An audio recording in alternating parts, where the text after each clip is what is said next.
दोस्तों, इस वीडियो में मैं आपको दीपावली की कथा सुनाने जा रही हूँ। इसे सुनने मात्र से ही आपको सारे फल मिल जाते हैं, जिससे माता लक्ष्मी की कृपा आप पर पूरे साल बनी रहती है। दीपावली की कथा।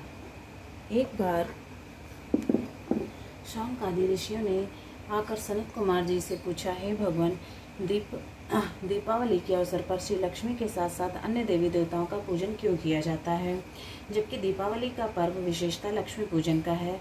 सनत कुमार ने बताया, ऋषियों, समय पाकर जब दैत्यराज बलि ने अपने भुजबल से अनेक देवताओं को बंदी बना लिया तो कार्तिक अमावस्या के दिन स्वयं विष्णु भगवान ने वामन रूप धारण करके उसे बांध लिया और समस्त बंदी बनाए गए देवताओं को कारागार से मुक्त करा दिया। कारागार से मुक्त होकर सभी प्रमुख देवों ने क्षीर सागर में लक्ष्मी सहित विश्राम किया। इसी कारण दीपावली के दिन लक्ष्मी पूजन के साथ साथ अन्य देवताओं के भी पूजन व शयन की व्यवस्था करनी चाहिए। ऐसा करने से लक्ष्मी अन्य देवताओं के साथ साथ वहीं पर विश्राम करेंगी। लक्ष्मी जी तथा देवताओं के शयन के लिए शैया बिछानी चाहिए, जिससे किसी प्राणी के लिए प्रयोग ना किया हो।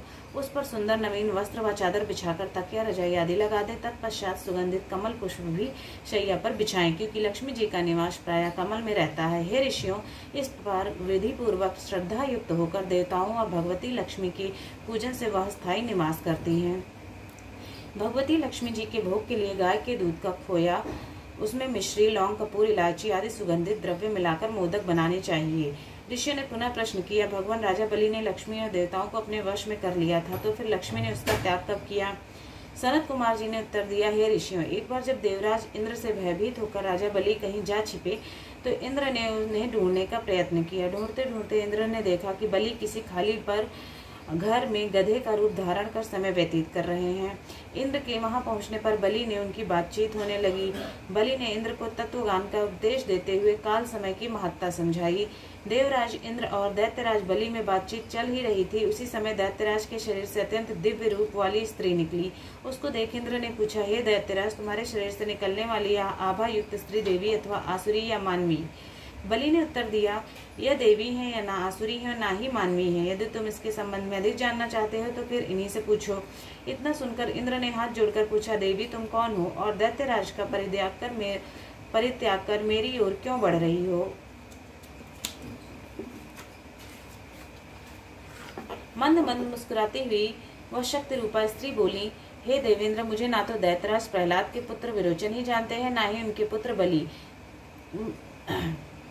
तब इंद्र ने प्रश्न किया कि हे देवी, जब इतने दीर्घ काल तक आपने दैत्यराज में वास किया तो फिर आप इनमें ऐसा कौन सा दोष उत्पन्न हो गया जो इनका परित्याग कर रही हैं? साथ ही यह भी बताने की कृपा कीजिए, आपने मुझमें कौन सा गुण देखा जो आप मेरी ओर अग्रसर हो रही हैं? लक्ष्मी जी ने उत्तर दिया, हे आर्य, मैं जिस स्थान पर निवास कर रही हूँ उस स्थान से मुझे धाता विधाता नहीं हटा सकता, क्योंकि मैं सदैव समय के प्रभाव से ही एक को त्याग कर दूसरे के पास जाती हूँ। इसलिए मेरा तुमसे कहना है कि तुम बलि का अनादर न करते हुए आदर की दृष्टि से उसका सम्मान करो।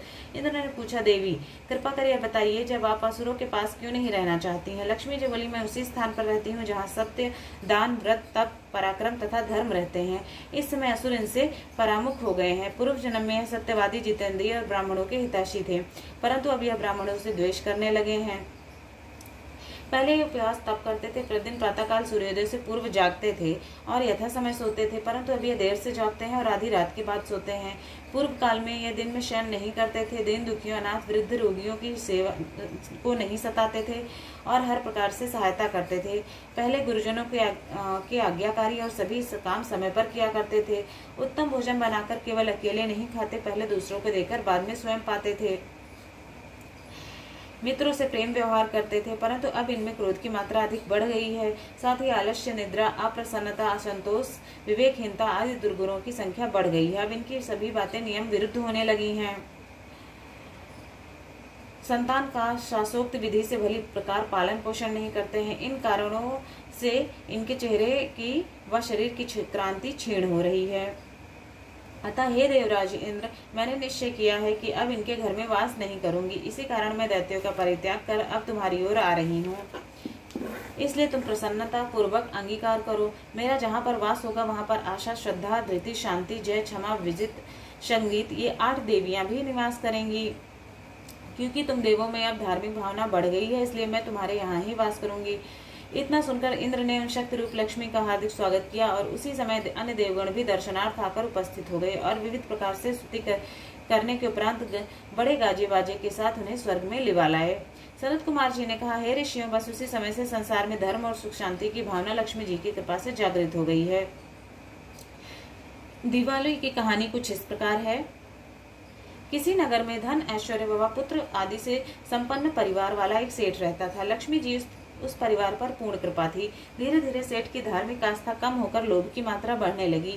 एक दिन स्वयं लक्ष्मी जी ने स्वप्न में सेठ को दर्शन देते हुए कहा, हे सेठ, अब तक मेरी तेरे ऊपर पूर्ण कृपा रही, परंतु अब मैं तेरे यहाँ से जाना चाहती हूँ, इसलिए जो तेरी मांगने की इच्छा हो वह मांग ले। सेठ ने प्रार्थना की, हे देवी, मैं इस समय तो कुछ नहीं मांगना चाहता। प्रातः काल अपने परिवार वालों से परामर्श करके जो कुछ मांगना होगा कल मांगूंगा, अतः आप कल तक मेरे यहाँ और निवास करें। लक्ष्मी जी ने उसकी प्रार्थना स्वीकार कर ली। प्रातः काल होते ही सेठ ने अपने समस्त परिवार को एकत्रित कर स्वप्न का हाल कह सुनाया। परिवार वालों ने अपनी अपनी बुद्धि के अनुसार वर मांगने को कहा। किसी ने हीरे जवाहरात मांगने को कहा, किसी ने भवन आदि मांगने की सलाह दी, परंतु सेठ के छोटे बेटे की बहू अत्यंत चतुर थी। उसने कहा, पिताजी, यदि लक्ष्मी जी हमारे यहाँ जाना चाहती हैं तो फिर उनके अंगभूत हीरे जवाहरात अन्य वस्तुएं किस प्रकार स्थिर रह सकेंगी। इसलिए मेरे विचार से आपके परिवार में आपस में प्रेम व्यवहार रहे, बस यही वरदान मांग लें। लेकिन वरदान रात्रि में मिलेगा, उससे पूर्व दिन में अभी से आप कुआं, बावड़ी, धर्मशाला, स्कूल, अनाथालय, गौशाला आदि बनवाकर पुण्य संचित कर लें, क्योंकि जब लक्ष्मी की कृपा न रहेगी तो फिर यह कृत्य न हो सकेंगे। पुत्रवधू की बात सेठ को अच्छी लगी और उसने सायंकाल तक संपत्ति का आधे से अधिक भाग धार्मिक कार्यों में लगा लिया। जब रात्रि को लक्ष्मी देवी ने दर्शन दिए तो सेठ ने वहां वरदान मांगा। तब लक्ष्मी जी हंसते हुए बोली, हे सेठ, मैं तुमसे अत्यंत प्रसन्न हूँ। तुम्हें वर भी देती हूँ, साथ ही आश्वासन भी देती हूँ, अब मैं तुम्हें छोड़कर नहीं जाऊंगी, क्योंकि अब तुम्हारी प्रवृत्ति धार्मिक हो गई है। इस प्रकार वह सारा जीवन धार्मिक कृत्य करता हुआ धन धान्य से पूर्ण रहा और अंत में स्वर्ग को प्राप्त हुआ। संसार में और भी जो व्यक्ति धार्मिक आस्था रखते हुए अपनी संपत्ति का सदुपयोग करेंगे वो भी सुख शांति में प्राप्त होंगे। इस प्रकार जिस तरह से सेठ पर माता रानी ने, लक्ष्मी माता ने अपनी कृपा की, उसी तरह से सभी पर अपनी कृपा बनाए रखें।